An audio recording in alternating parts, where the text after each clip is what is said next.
తెలంగాణ రాష్ట్రంలో ముఖ్యంగా ఉపాధ్యాయ అభ్యర్థిగా నల్గొండ, వరంగల్, ఖమ్మం జిల్లాలకు సంబంధించినటువంటి ఉపాధ్యాయ అభ్యర్థిగా మరి కొలిపాక వెంకటస్వామి గారు ఎన్నికల్లో పోటీ చేస్తున్నారు. వీరు బడుగు బలహీన వర్గాలకు సంబంధించినటువంటి అభ్యర్థి. ముఖ్యంగా బీసీ కులాల్లోనే అత్యంత వెనుకబడినటువంటి నాయ బ్రాహ్మణ కులానికి సంబంధించినటువంటి వ్యక్తి. ఎందుకనంటే ఈ సమాజంలో అన్ని వర్గాలకు, అన్ని కులాలకు అసెంబ్లీలో కానీ అదేవిధంగా శాసన మండలిలో కానీ వెళ్ళాల్సినటువంటి అవసరం ఉంది. వారి యొక్క ప్రాతినిధ్యం అక్కడ ఉండాల్సినటువంటి అవసరం ఉంది. కాబట్టి ఈరోజు అన్ని వర్గాల నుంచి ఎన్నికైతేనే మరి అసెంబ్లీ కానీ శాసన మండలి కానీ మరి నిండుదనంగా ఉండి వారి వారి సమస్యల మీద వారు మాట్లాడటానికి అవకాశం ఉంటుంది. కాబట్టి మరి ఇప్పుడు జరగబోయే ఎన్నికలలో ఇప్పటి వరకు పరిపాలించినటువంటి అనేక పార్టీలు, ప్రభుత్వాలు కేవలం శూద్ర అగ్రకులాల నుంచి డబ్బు ప్రాబల్యం కలిగినటువంటి వాళ్ళు తమ బంధువులకు, చుట్టాలకు లేదా ఎన్నికైనటువంటి వాళ్ళే ఎన్నికవుతూ ఉన్నారు. అదేవిధంగా గెలిచినటువంటి వాళ్ళే గెలుస్తున్నారు. డబ్బు ప్రమేయంతో ఏంటిది అని అంటే వాళ్ళు ప్రలోభాలకు గురి చేస్తూ ఎన్నికలు రాగానే మరి ఎన్నో రకాలుగా ప్రభావితం చేస్తూ గెలుస్తూ ఉన్నారు.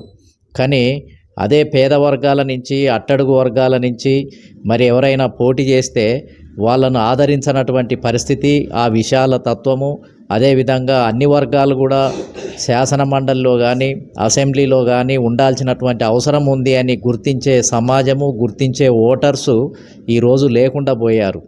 కాబట్టి మేమంతా కూడా గత 40 సంవత్సరాలుగా ఇటు బీసీ వర్గాల్లో కూడా మరి జనాభా ఎక్కువగా ఉన్నటువంటి బీసీలు, అదేవిధంగా బాగా వెనుకబడినటువంటి ఎంబీసీలు, సంచార బీసీ కులాల నుంచి కూడా సరైనటువంటి ప్రాతినిధ్యం శాసన మండలికి కానీ శాసనసభకు కానీ మరి వెళ్ళాల్సినటువంటి అవసరం ఉంది అని చెప్పి మరి మేము అభిప్రాయపడుతున్నాము. దాంట్లో భాగంగానే మేమంతా కూడా ఏంటిది అని అంటే ఆ వర్గాల నుంచి ఎన్నిక కావటానికి మేమంతా కూడా ప్రోత్సాహాన్ని ఇస్తూ వస్తూ ఉన్నాం.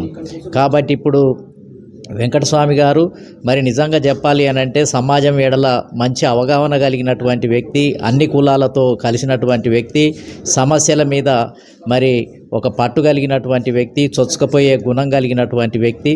అటువంటి వ్యక్తికి మరి మనం అతను డైనమిక్గా ఏ సమస్యనైనా వెంటనే పసిగట్టి వాళ్ళ పక్షాన పోరాడగలిగే శక్తి సామర్థ్యాలు కలిగినటువంటి వ్యక్తి. కాబట్టి ఆ వ్యక్తికి మనమంతా కూడా మరి సపోర్ట్ చేయాల్సినటువంటి అవసరం ఉంది. మనం ఒక ప్రజాస్వామ్య అభ్యుదయవాదిగా అతనికి మంచి పేరుంది. ఎన్నో సమస్యల మీద ఉపాధ్యాయులకు అండదండగా నిలబడి వాళ్ళ కోసం పోరాటం చేసినటువంటి చరిత్ర ఉంది. పెన్షనర్ల గురించి కానీ, ఉపాధ్యాయుల గురించి కానీ, అదేవిధంగా మరి అనేక సమస్యల మీద గత అనేక సంవత్సరాల నుంచి ముఖ్యంగా వరంగల్ ప్రాంతం, ఖమ్మం, నల్గొండ జిల్లాల్లో మరి ఎక్కడ ఏ సమస్య వచ్చినా అందరికీ అండగా నిలబడుతున్నటువంటి వ్యక్తి మరి వెంకటస్వామి గారు. కాబట్టి ఇది మంచి సమయం, ఒక మంచి సమయం వచ్చింది. ఒక మంచి సమయం వచ్చినప్పుడు ఆ సమయానికి అనుగుణంగా మనము మరి అండదండగా ఉండాల్సినటువంటి అవసరం ఉంది. అభ్యర్థులు ఎంతోమంది బలమైన అభ్యర్థులు ఉన్నారు, డబ్బును వెదజల్లే అభ్యర్థులు ఉన్నారు. కాంగ్రెస్ పార్టీ, బీఆర్ఎస్, అదేవిధంగా బీజేపీ లాంటి పార్టీలు కూడా అభ్యర్థులను మరి సపోర్ట్ చేస్తున్నారు, డబ్బును వెదజల్లుతున్నారు, ప్రలోభాలకు గురి చేస్తున్నారు. అవన్నిటికి కూడా దేనికి లొంగకుండా మరి వెంకటస్వామి గారు నిరాడంబరుడు, పేద వర్గాల నుంచి వచ్చినటువంటి వ్యక్తి. అతను గట్టిగా మాట్లాడగలుగుతాడు. ఈ నెల 27వ తేదీన జరుగుతున్నటువంటి ఎన్నికల్లో గెలిపించినట్లయితే మొదటి ప్రాధాన్యత ఓటును కనుక వేసినట్లయితే మరి అదేవిధంగా 2వ ప్రాధాన్యత, 3వ ప్రాధాన్యత అనేక ఓట్లు వేయడానికి కూడా అవకాశం ఉంది. కాబట్టి దాన్ని దృష్టిలో పెట్టుకొని అతనికి ఆ ప్రాధాన్యత ఓటును బట్టి మీరు ఓటు వేసినట్లయితే, గెలుపొందినట్లయితే రేపు శాసన మండలిలో బడుగు బలహీన వర్గాల నుంచి మంచి వాయిస్ రావడానికి అవకాశం ఉంది. ఒక ఎంబీసీల నుంచి కూడా ఒక అభ్యర్థి గెలిచి ఒక చరిత్రలో నిలబడ్డాడు, ఒక మంచి కింది వర్గాలను కూడా మనం ఆదరించాము, గెలిపించాము అనే ఒక సంతృప్తి కూడా ఈ సమాజానికి ఉంటుంది. ఎంతసేపు డబ్బున్న వాళ్ళు, పెద్ద కులస్తులనే గెలిపించడం వల్ల ఏం ఉపయోగం లేదు. సమాజంలో అన్ని వర్గాలను కూడా మనం గెలిపించాల్సినటువంటి సమయం ఆసన్నమైంది. అన్ని వర్గాలకు, కులాలకు జనాభా ప్రాతిపదికన ఇవాళ సరైన వాటా లభించాల్సినటువంటి అవసరం ఉంది.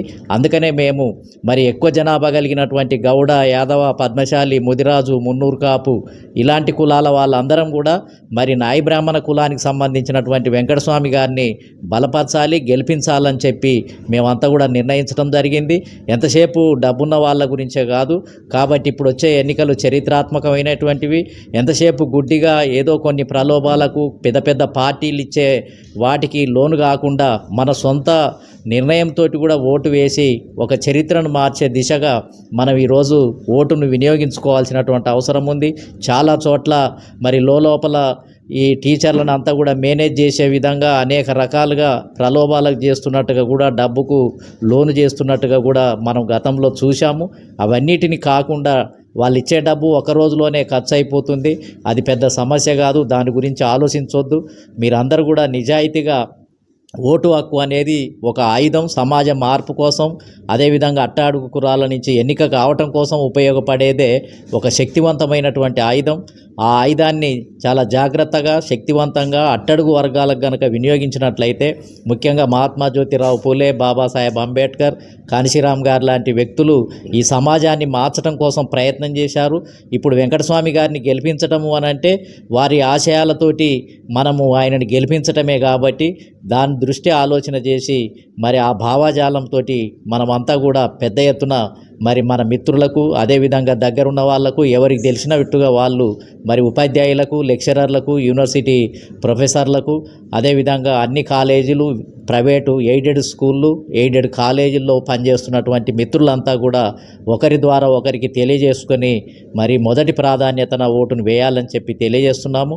మేము గత 40 సంవత్సరాలుగా ఇక్కడ బహుజన ఉద్యమాల్లో, బీసీ ఉద్యమాల్లో అదేవిధంగా అనేక సంఘాల్లో మేధావులతోటి కలిసి పనిచేసి ఈ రాష్ట్రంలో మార్పు రావాలని చెప్పి పనిచేసినటువంటి మేమందరం కూడా మరి ఆయనకు మద్దతుగా ఉండాలని చెప్పి నిర్ణయించడం జరిగింది. మీరందరూ కూడా మరి మా విజ్ఞప్తిని మరి గమనించి మరి దానికి తగ్గట్టుగా మీరంతా కూడా ఓటు వేసి గెలిపించాలని ఈ సందర్భంగా తెలియజేస్తున్నాను. VGR Naragoni, national political justice front chairman.